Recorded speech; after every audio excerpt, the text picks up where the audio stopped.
So if you are starting a startup, it is so important that you understand the path that actually awaits you. So that's what this is all about.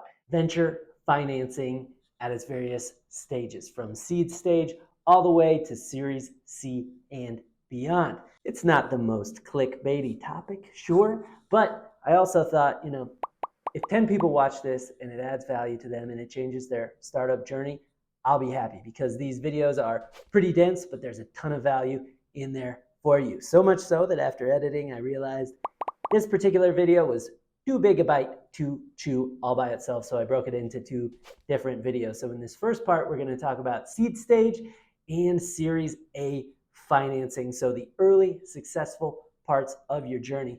But if you're starting out on this journey, you really have to understand the whole path, at least have some sense of where you're going. So part two, the second video of this venture financing two-part video, is going to be about Series B and beyond, as well as a couple odds and ends like venture debt and bridge financing. This is all part of a startup legal guide playlist. As always, please remember to click like and subscribe to help keep legal education accessible for entrepreneurs. Without further ado, here's part one of venture financing for startups. Enjoy. Startup fundraising, startup financing, venture capital. First of all, you're going to hear kind of like a word salad, a lot of acronyms, a lot of terms that you don't hear in everyday life. So let's demystify them a bit. First, pre-seed, seed, Series A, Series B, Series C, and beyond. They're just in order. They just call them A, B, C because they're just numbering the phases that you'll go through. First, you raise some seed money, then you raise a Series A because that's the first one. My point is, don't be intimidated by these terms. Okay, so seed or pre-seed stage. Again, these are made up terms. It's become more common in recent years to not only have a seed stage where you get your seed money, but to have a stage in front of that called the pre-seed stage. Some people think that the reason they keep making up new phases or like subparts of phases is so that startups can essentially save the embarrassment of not raising a larger Series A. And they say, oh no, this is actually just our seed phase, not our Series A stage. And so it's a pretty good amount for a seed round, although it might not be a good round if you call it a Series A. The other reason is because seed and pre-seed really do have different types of investors and different type of investment instruments. Those are the contracts that you use and the specific terms in those contracts that you use for the investments. So they're the bundle of rights you're giving to the investors in exchange for the money that they're giving you. So seed stage really is different from the other phases. And here's why. At the seed stage, you're more likely to raise from angel investors, maybe from friends and family. If you're lucky enough to have, friends and family who are investors in your network, very frequently the terms are different. You're looking more likely at a convertible note, which is essentially a loan that then can convert into equity at your next fundraising stage. So that's the most common type of seed fundraising. The other major difference at the seed stage is that the investors may or may not be accredited investors. At the other phases, you're going to be dealing with institutional investors, meaning companies, venture capital firms, even private equity firms, if you get later in your stages. So at the seed stage, you're dealing with human beings. And that means that there are protections in the law to protect those human beings from being conned into unsafe investments, essentially. So you'll need to be very familiar with the legal pitfalls. Again, go back and review our seed stage video and do your own research and consult a professional in your state to make sure that if you're not dealing with high net worth accredited investors, that you are following all of the regulations that are in place to protect non-accredited investors. Okay, so that's a little bit about the seed stage. Then moving on to Series A, one of the biggest differences is that the amount of money will typically be higher. That changes year and year. It fluctuates with the economy and with trends and so forth. So I'm not going to say what amount you should expect at each stage. You can find that in real time in all sorts of resources on the internet. You can look at Crunchbase, you can look at PitchBook. All of these databases and resources are just, reading the news in TechCrunch to figure out, where the trends are. The thing I'll caution you about researching those trends is that you only hear the good news. So there can be some bias toward thinking that all these rounds have to be huge. And if you're not raising a colossal amount of money in each stage, that your startup is a failure and you're going to fail. But that's not true. Just remember, you're only comparing yourself to the good news. Nobody ever releases a press release about, oh, we got a really disappointing fundraising round or we weren't able to raise money. So keep that in mind and remember that the grass is not always greener. So one difference with the Series A is the amount, like I said.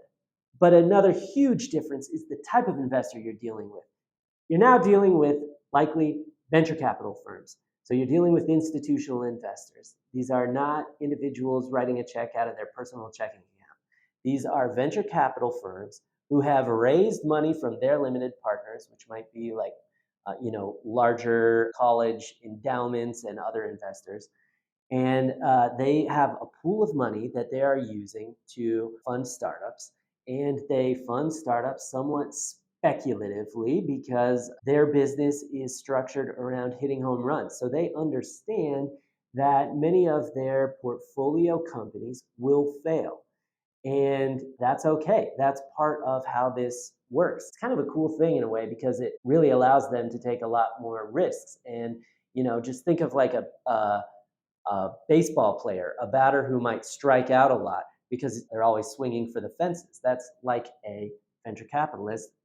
And so while there may be a lot of strikeouts, there are also a lot of home runs, and the home runs compensate for and fund all of the strikeouts. In a way, that's a relief because you're not dealing with somebody's life savings.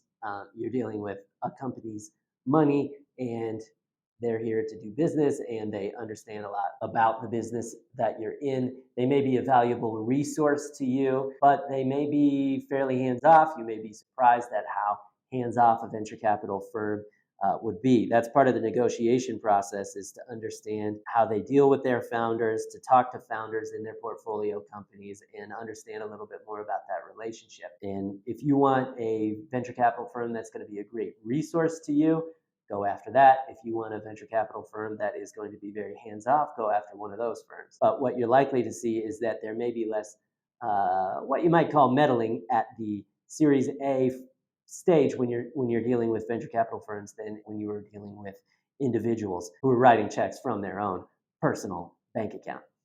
Okay, so the investors are different at Series A. The instruments are different as well. So these are the contracts, and the actual legal significance of the investments are often totally different at Series A. At Series A, it's typically something called convertible preferred stock.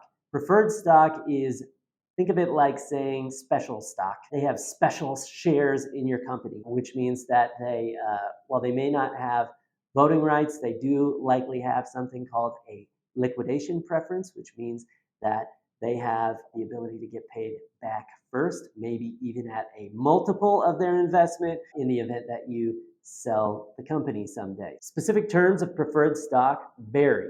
You have to really read and understand the contract that you're entering into when you receive any investments. The other thing is that you will likely put this into the charter of your company. So it's going to feel like closing on a house or something where a lawyer is just putting tons of paperwork in front of you, and you don't want to get into that sort of passive feeling of just signing whatever's in front of you. I really want to emphasize that you should understand what you're signing and understand how your company works. It feels really good for a lot of founders to get that money. Just don't get so desperate that you're not understanding the documents that you're signing, because you're not only signing contracts, you're also likely restating the actual charter or articles of incorporation of your company. So you're fundamentally changing how your company works each time you take on a new type of investment money.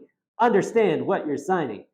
Ask your lawyers questions. Do research on your own so that you understand the terms. If there are words that you don't know what they mean, don't pretend. Look them up, ask what they mean. You will thank yourself later. You really will. So that's a little bit about Series A. I'm also going to do a video on the common terms in a term sheet, because you're going to receive a term sheet at Series A. Like I said, don't pretend you know what those words mean if you don't know what they mean. I'll do a video talking about some of the most common terms in a term sheet. That's Series A.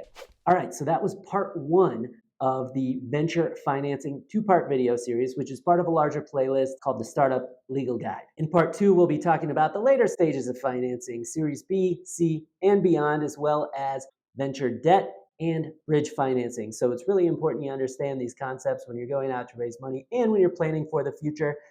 I'm excited to see your startup journey. Join me in the next video.